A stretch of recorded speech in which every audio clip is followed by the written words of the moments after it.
السلام علیکم ورحمۃ اللہ وبرکاتہ۔ آج کے خطبے کا عنوان رزق میں برکت۔ الحمدللہ والصلاۃ والسلام علی رسول اللہ، اما بعد، یقیناً تمام تعریفیں اللہ کے لیے ہیں جو جہانوں کا رب ہے، جس نے امیری اور فقیری کو بنایا اور نماز اور صبر کا حکم دیا اور اپنے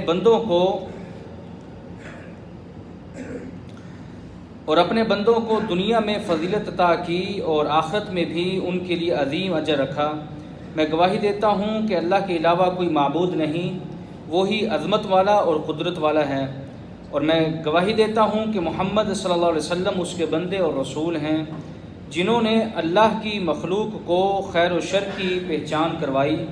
اے اللہ، ان پر، ان کے صحابہ اور ان کی آل پر درود و سلامتی نازل فرما۔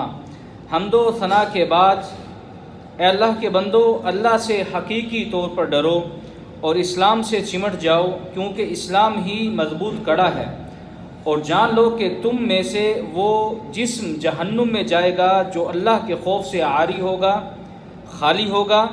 موت کو کثرت سے یاد کرو، کیونکہ آزمائش اللہ کے قریب کر دیتی ہے۔ اے اللہ کے بندو، اللہ تعالیٰ نے ہم پر عظیم ترین انعام کیا ہے، اور وہ یہ احسان بہت عزت و احترام والا ہے۔ اللہ کی ایسی نعمتیں ہیں جن کا شمار ممکن نہیں، یہ ایسی نعمتیں ہیں جن کی کوئی جزا نہیں۔ اسی لیے اللہ تعالیٰ نے قرآن مجید میں ارشاد فرمایا، اور تمہارے پاس جو نعمت بھی ہے سو اللہ کی طرف سے ہے، پھر جب تمہیں تکلیف پہنچتی ہے تو اسی سے فریاد کرتے ہو۔ چنانچہ مخلوق پیدا کی گئی، پھر ان کی گنتی کی گئی، وہ تمام مخلوق قیامت والے دن جمع ہوگی، حالانکہ ان مخلوق کی قسمیں علیحدہ ہوں گی، مگر اللہ کسی کو نہیں بھولے گا، سب کو جمع کر دے گا۔ فرمانے باری تعالیٰ ہے، اور زمین پر کوئی چلنے والا نہیں مگر اس کی روزی اللہ پر ہے، اور وہ جانتا ہے جہاں وہ ٹھہرتا ہے اور وہ جہاں سونپا جائے گا، سب کچھ واضح کتاب میں موجود ہے۔ اسی لیے جب اللہ تعالیٰ اپنے بندوں سے خیر کا ارادہ کر لیتے ہیں تو اس کے رزق میں برکت، خیر میں اضافہ، مال میں برکت عطا کر دیتے ہیں، اور اس سے سختی کو چھین کر دنیا میں ہر قسم کی بھلائی اسے عطا کر دیتے ہیں، اور دنیا میں سے بہترین بھلائی دین اسلام ہے۔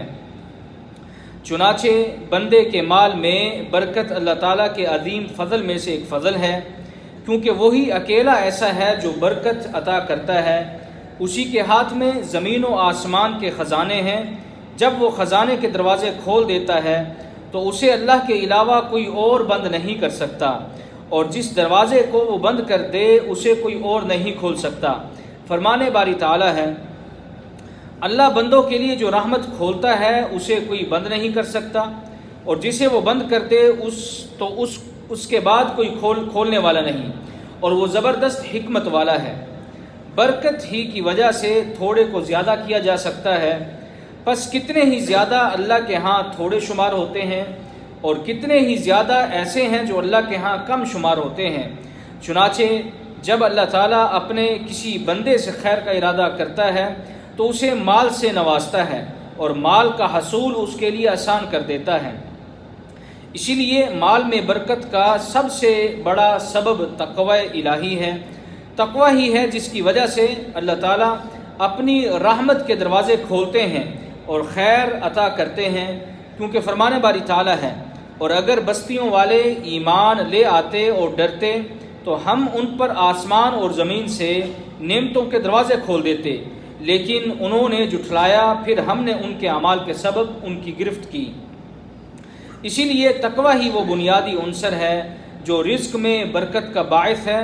اسی لیے اللہ تعالیٰ رزق میں برکت عطا کرتے ہیں، اسی برکت کی وجہ سے آپ کا مال آپ کے لیے اور آپ کی آل اولاد کے لیے کافی ہو جاتا ہے۔ جیسا کہ ایک حدیث میں آتا ہے کہ حضرت عروہ بن الجعد کہتے ہیں کہ نبی اکرم صلی اللہ علیہ وسلم نے ان کو 1 دینار دیا تاکہ وہ اس سے ایک بکری یا قربانی خرید سکیں۔ انہوں نے 2 بکریاں خرید لیں، پھر ان میں سے ایک کو 1 دینار کے عوض بیچ دیا، اور 1 بکری اور 1 دینار لے کر رسول اللہ صلی اللہ علیہ وسلم کے پاس آپ صلی اللہ علیہ وسلم کی خدمت میں حاضر ہوئے تو نبی اکرم صلی اللہ علیہ وسلم نے تعجب کیا اور ان کے لیے برکت کی دعا کی۔ چنانچہ وہ شخص کہتے ہیں کہ اس کے بعد جب بھی میں نے بکریاں خریدی مجھے کبھی نقصان نہیں اٹھایا کیونکہ نبی اکرم صلی اللہ علیہ وسلم کی دعا شامل حال تھی جو کہ برکت کے اسباب میں سے ایک سبب ہے۔ اسی لیے جو چیزیں رزق میں برکت اور مال میں اضافے کا باعث بنتی ہیں ان میں سے ایک دعا بھی ہے۔ سچے دل سے اللہ کو پکارا جائے۔ اگر آپ پر رزق تنگ ہو چکا ہے وہی ہے جو آپ کے غموں اور پریشانیوں کو دور کرنے والا ہے، اسی لیے اسی سے سوال کریں، وہ کریم ہے، جواد ہے۔ اگر اس کے در پر کوئی چلا جائے تو وہ خالی ہاتھ نہیں لوٹتا، اور جو کوئی اس کے در پر امید لے کر جاتا ہے اللہ اس کی امید کو پوری کرتا ہے۔ اسی لیے نبی اکرم صلی اللہ علیہ وسلم یہ دعا ہمیشہ مانگا کرتے تھے، اللہم اکفنی بحلالک عن حرامک، یعنی اے اللہ مجھے حلال دے کر حرام سے دور کر اور مجھے اپنے فضل سے نواز کر اپنے سوا کسی اور سے مانگنے سے بے نیاز کر دے۔ اسی طرح رزق میں اضافے کا سبب بننے والا ایک سبب صلہ رحمی بھی ہے۔ نبی اکرم صلی اللہ علیہ وسلم کا فرمان ہے، جس کو روزی کا کشادہ ہونا اور عمر کا زیادہ ہونا اچھا لگے تو وہ اپنی رشتہ داریوں کو نبھائے اور اپنے رشتہ داروں کو آپس میں ملائے۔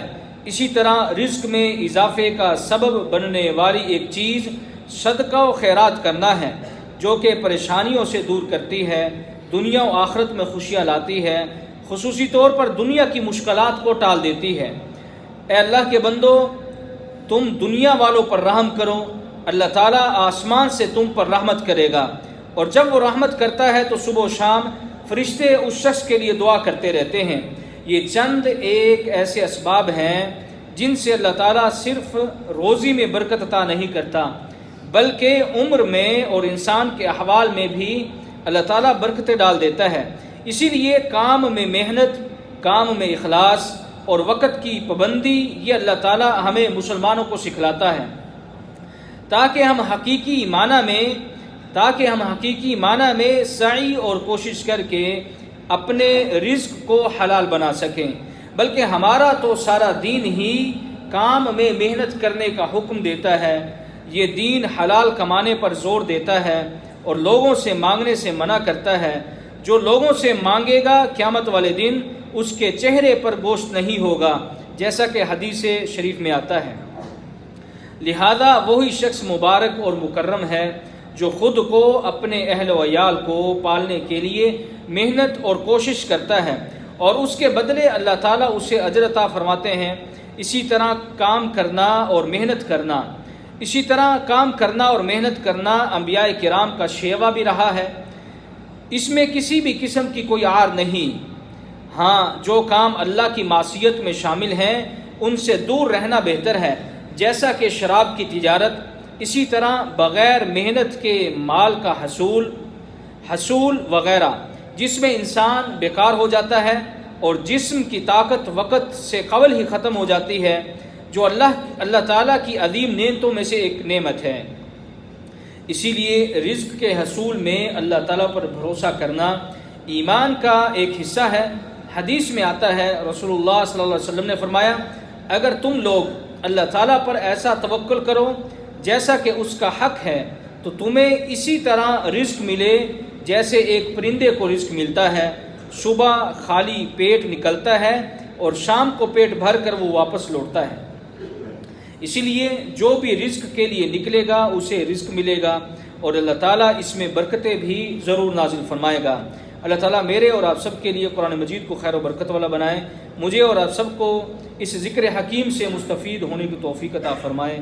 وآخر دعوانا الحمدللہ رب العالمین۔